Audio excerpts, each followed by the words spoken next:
Hello everyone. तो आज है 5 फरवरी और इस सेशन में आज का इम्पोर्टेंट करंट अफेयर्स कवर करते हैं।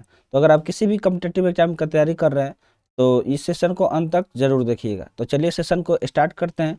उससे पहले वीडियो को लाइक कर दीजिए और अभी तक चैनल को सब्सक्राइब नहीं किए हैं तो जल्दी से चैनल सब्सक्राइब कर लीजिए। ये हमारा सोशल मीडिया है, इसका लिंक आपको वीडियो के डिस्क्रिप्शन बॉक्स में मिल जाएगा, तो जाके जल्दी से ज्वाइन कर लीजिए। तो चलिए देखते हैं कि आज का इम्पोर्टेंट करंट अफेयर्स क्या रहने वाला है। तो जल्दी से एक बार इसे कमेंट सेशन में जय हिंद लिख दीजिए ताकि सेशन को स्टार्ट किया जाए। तो आइए देखते हैं। देखिए क्वेश्चन कुछ इस तरह का होता है, एमसीक्यू फॉर्मेट में होता है और बाद में हम लोग इसको अच्छे से एक्सप्लेन करते हैं। तो पहला है, India launch the initiative on critical and emerging technology with which country. तो भारत ने एक इनिशिएटिव को लॉन्च किया है जिसका नाम है, किस पे लॉन्च किया है उस इनिशिएटिव को, तो क्रिटिकल एंड इमर्जिंग टेक्नोलॉजी पे। तो पूछा जा रहा है कि किस देश के साथ भारत ने ये इनिशिएटिव लॉन्च किया है। तो ऑप्शन ए है ऑस्ट्रेलिया, ऑप्शन बी है फ्रांस, ऑप्शन सी है यूएसए और ऑप्शन डी है यूके। तो अगर किसी भी क्वेश्चन का आंसर आपको ऑलरेडी पता होगा तो आप कमेंट बॉक्स में कमेंट कर सकते हैं। जैसे कि मान लीजिए कि आपको इसका आंसर कमेंट करना होगा तो आप ऐसे क्वेश्चन देखिए यहाँ पर डाल देंगे, ठीक है।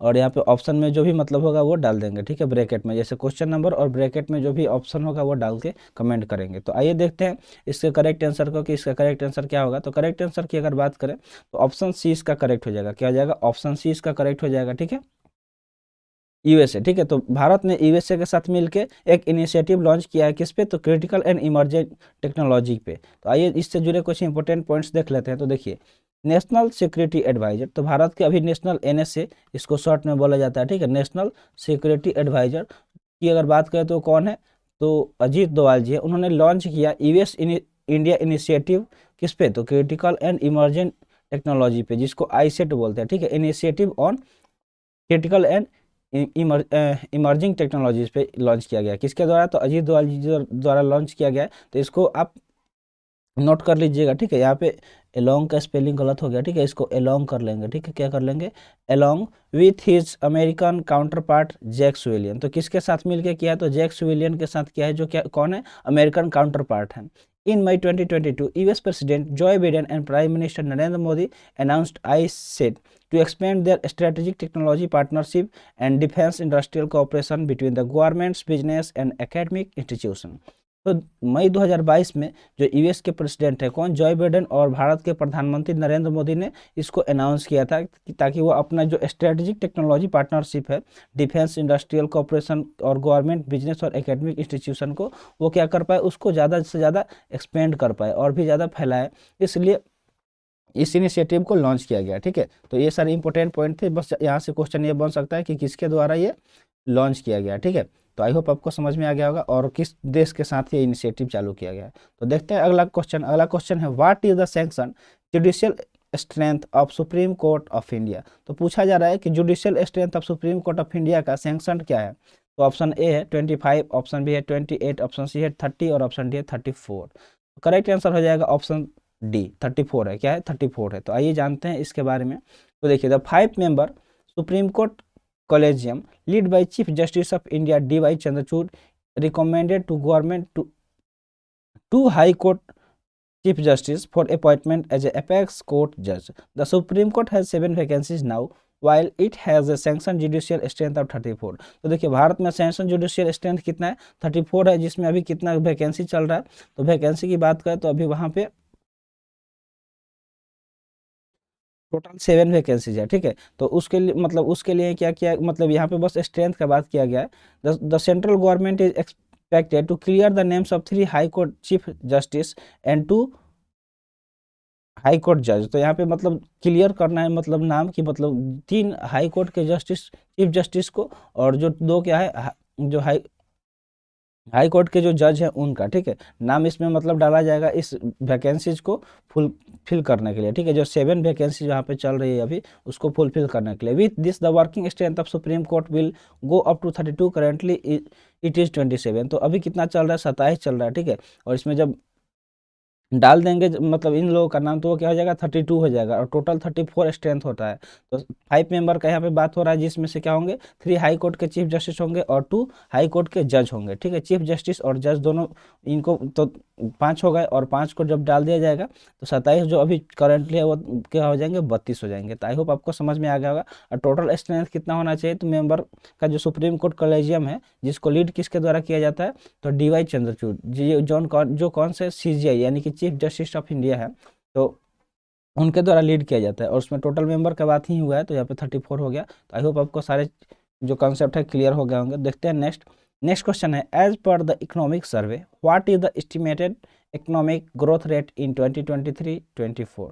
पूछा जा रहा है कि जो इकोनॉमिक सर्वे हुआ उसके अनुसार एस्टिमेटेड इकोनॉमिक ग्रोथ रेट 2023-24 में कितना रहने वाला है, वो पूछा जा रहा है। तो ऑप्शन है 5.5%, ऑप्शन बी है 6%, ऑप्शन सी है 6.5% और ऑप्शन डी है 7%। इसका करेक्ट आंसर का बात करें तो ऑप्शन सी हो जाएगा 6.5%। ठीक है, एस्टिमेटेड इकोनॉमिक ग्रोथ रेट 2023-24 में क्या रहने वाला है, तो 6.5% रहने वाला है। चीफ इकोनॉमिक एडवाइजर की बात करें तो कौन है, डॉक्टर वी अनंत नागेश्वरम। उन्होंने कहा the Indian economic is expected to grow at 6.5% in 2023-2024, यानी कि 2023-24 तक भारत का जो इकोनॉमी है वो कितना ग्रो कर सकता है, तो 6.5% बढ़ सकता है। ठीक है, the range of growth is projected between 6 and 6.8%, while India is expected to be $5 trillion economy by 2026। और भारत ऐसा एक्सपेक्ट कर रही है कि जो भारत का जो पूरा GDP है वो कहाँ तक चला जाएगा, तो $5 ट्रिलियन तक चला जाएगा 2025-26 तक। IMF जिसका फुल फॉर्म होता है International Monetary Fund, in its world economic outlook update maintain India GDP forecast for current financial year at 6.8%। और जो IMF है उसने क्या बोला है कि भारत अपना जो GDP है वो मेंटेन करके रखेगी कहाँ तक, तो 6.8% तक। ठीक है, तो ये सारे कुछ इंपॉर्टेंट टॉपिक्स थे। तो बढ़ते हैं आगे, देखते हैं अगला क्वेश्चन है, which state union territory launch a real time source apportionment super site to tackle pollution. तो पोल्यूशन को टैकल करने के लिए कौन सा ऐसा राज्य या केंद्र शासित प्रदेश है जिसने लॉन्च किया है रियल टाइम सोर्स अपॉर्चमेंट, जो क्या करेगी, टैकल करेगी पोल्यूशन यानी कि प्रदूषण को।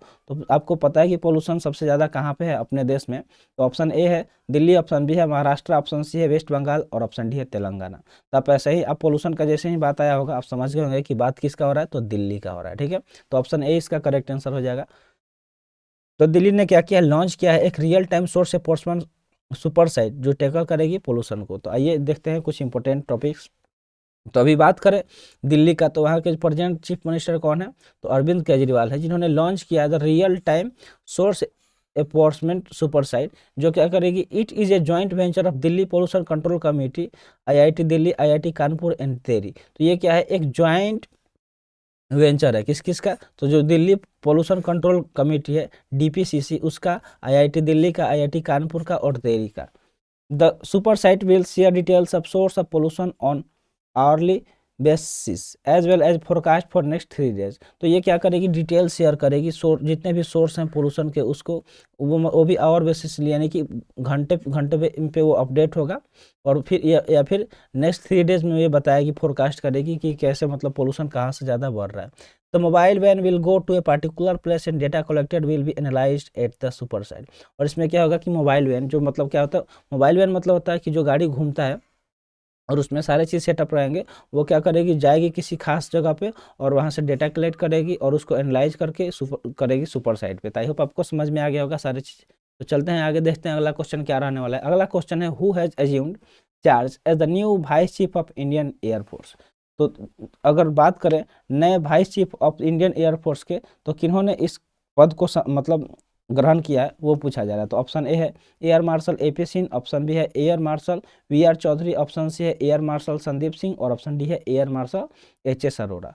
तो आपको अगर पता है तो कमेंट सेक्शन में कमेंट कीजिएगा। कल ही शायद हम किसी सेशन में पूछे थे इसका जवाब, तो किसी ने भी कमेंट नहीं किया, तो आइए आज आपको हम ही बता देते हैं। तो इसका करेक्ट आंसर क्या हो जाएगा, ऑप्शन ए हो जाएगा। एयर मार्शल AP सिंह ने क्या किया, new vice chief of Indian air force का पद संभाला। ठीक है, new vice chief of Indian air force का। तो आइए देखते हैं इससे जुड़े कुछ इंपॉर्टेंट पॉइंट्स। तो इंपॉर्टेंट पॉइंट दिया गया कि air marshal AP Singh has assumed charge as new vice chief of Indian air force. The air marshal was commission into fighter stream of the IF in 1984। ये एयर मार्शल में कब, जो ये air marshal है वो कब कमीशन किए गए थे, तो फाइटर स्ट्रीम में इन एयरफोर्स के 1984 में इनको कमीशन किया गया था। ठीक है, he has more than 5000 hour of flying experience. इनके पास 5000 घंटा से ज़्यादा फ्लाइंग एक्सपीरियंस, ठीक है, ठीक है, फ्लाइंग ऑफिसर, यानी कि इन्होंने 5000 घंटा से अधिक फ्लाइंग किया है, ठीक है, एयरक्राफ्ट में। Prior to assuming his current appointment he was the air officer commanding in chief at central air command. तो इस मतलब करंट अपॉइंटमेंट के पहले वो कहाँ पे थे, तो वो क्या थे, एयर ऑफिसर थे, कहाँ पे, commanding in chief central air command में। He is a recipient of Param Vishisht सेवा मेडल एंड अति विशिष्ट सेवा मेडल, और इनको परम विशिष्ट सेवा मेडल भी दिया गया है और अति विशिष्ट सेवा मेडल भी दिया गया है। यानी कि ये काफ़ी कैसा बंदे हैं, तो ये काफ़ी ज़्यादा मतलब एक्सपीरियंस्ड बंदे हैं। इन्होंने 5000 घंटा का फ्लाइंग किया है, इनको 2 मेडल भी मिला है, परम विशिष्ट सेवा मेडल और परम अति विशिष्ट सेवा मेडल से सम्मानित भी किया गया है। तो आई होप आपको इनके बारे में सब कुछ समझ में आ गया होगा। तो आज के लिए इतना ही, आज का सेशन यहीं पर समाप्त हुआ। सेशन कैसा लगा कमेंट सेक्शन में ज़रूर बताइएगा, ठीक है। और कोई भी क्वेरी हो रहा है तो आप कमेंट सेक्शन में कमेंट कर सकते हैं, आपके लिए कमेंट सेक्शन हमेशा खुला रहता है। तो मिलते हैं फिर अगले सेशन में। Thanks for watching. जय हिंद।